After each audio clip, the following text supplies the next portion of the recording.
Ja, så har vi Krigsmindes gæst her. Vi går efter far, han skal over hen på en by herovre.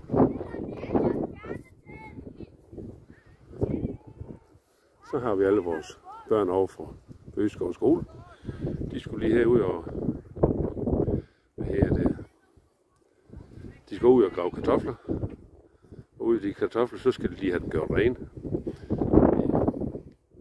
Så det er fri for jord. Så skal de rives til en pandekage. Så får de udleveret det. Så skal de ælde det til en pandekage. Og noget mel og noget æg. Salt. Det er hvad det står på i dag. Ja, så skal de bage en pandekage her på det åbne grillsdag. Så må vi håbe, at værmanden han er med os i dag jo.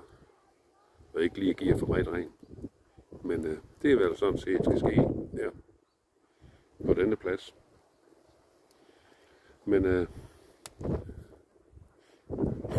en god dag alle sammen. Hej.